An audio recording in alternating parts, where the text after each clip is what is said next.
I want to go a little deeper into getting the size of each group. It sounds like a very simple operation, and it is. You can use the size aggregating function, but it actually might be just easier to use the value counts method. So I just want to explain this aggregating function a little bit more. So here is our data set. Now, if I said, how can I find the number of employees that have a particular organization group?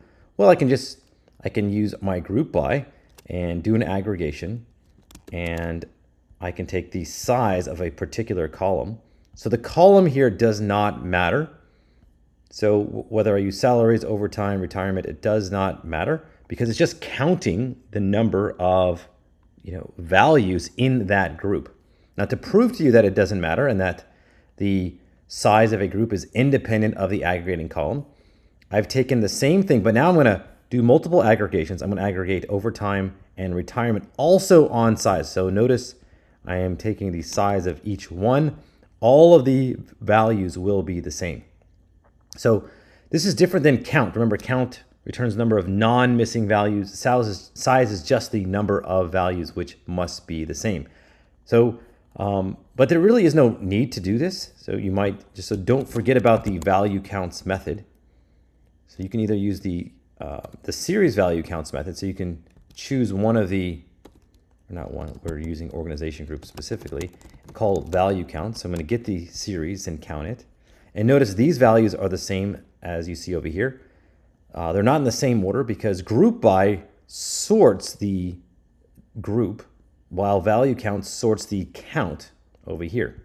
So you can obviously change that by calling some more methods over here. Now let's say you want to find the size of multiple groups. So here it's going to be the same thing that I'm calling, except now I'm going to say for each unique combination of year and organization group, how many employees are in that group? So for the employees that have the year 2013 and community health as organization group, there's almost 1,100 of those. Take note, this is just the top 10. So, but this also is not even necessary. You can use the value counts method from the data frame. So data frames also have a value counts method, and you can actually do just a single column. So this will do the exact same thing as the series value count method. The only difference is I'm putting the string name of the column name inside of value counts, like over here. But if you want to do two columns, you can do that as well with a list. So that will also work. Again, it sorts it from greatest to least. If I put dot sort index over here, I'll get the same exact result as the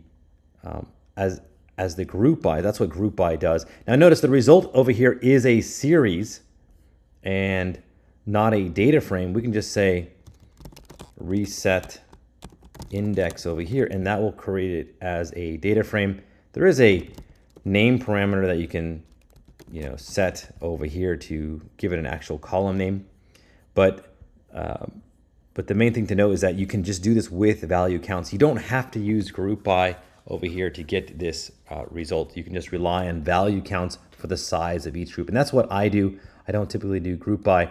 The only time I really would use group by over here is if I'm doing another aggregation over here, say mean salary, So if I want to combine multiple aggregations, I can't do this with value counts, right? So now one of them will be, I'll use size over here, and then the other I'll use mean. So this is actually quite helpful. You can see, all right, I have almost 1,100 employees in this group, and this is their mean salary.